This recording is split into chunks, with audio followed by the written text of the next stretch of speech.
Kamala Harris said in a debate last year, everything that's going to happen with Zelensky, Ukraine, and everything if you voted for Donald Trump.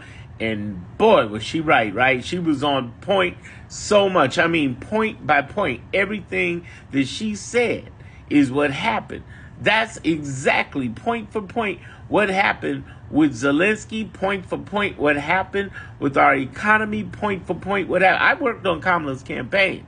So I'm telling you, I knew this was coming, but she really, her words are aging well with this conversation, because the thing that's happening that people are beginning to see is that, whoa, they're coming for our benefits. Yeah, we were saying that. They're not coming from the Democrats and the liberals. They're coming for everybody's stuff. And now they're going in these town halls and scaring the heck out of the Congress people, the GOP, and they're dying. They are straight up dying. They won't even do any more town halls. Now, what the Democrats need to do is replace their town halls with their town halls.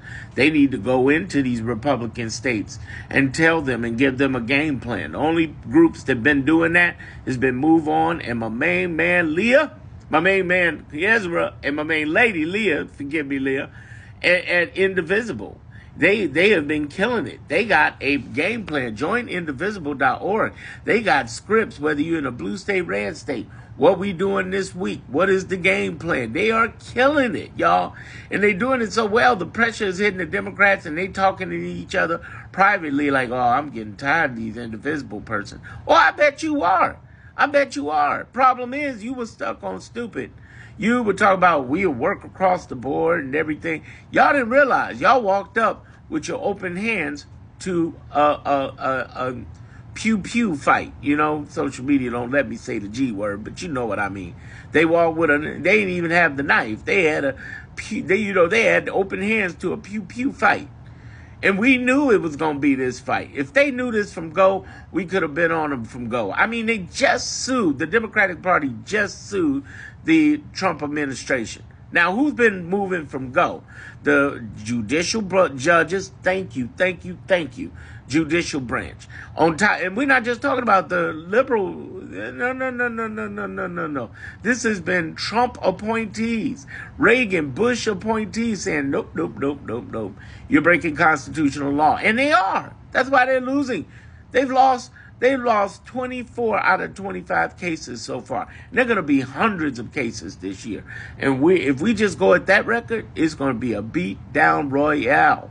But you know who else has been in our in our corner? And big up to right here in Chicago, big up to J.B. Pritzker and our Attorney General. They've been on business, whether it be California, New York, Michigan, Colorado, Connecticut. They've been on business up to 22 states. Right now, we got a fight going on with 14 states suing the Trump administration, and our judge is Judge Chutkan, same judge for the insurrection, a Obama appointee that can limit his power, Elon's power, from the Trump administration from doing anything more, because he's trying to cause more havoc. Even after last week with that email, he's trying to bring a brand new email. And all of the department heads, even the ones part of the Trump administration, are like, ignore that email. He's a pain in the butt, but even more, he's a destruction to our system. So we're working hard to get there, but understand who started all of this off. Kamala Harris, God bless her.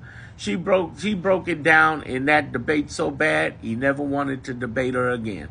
And rightfully so. He got called out on his mess again and again and again.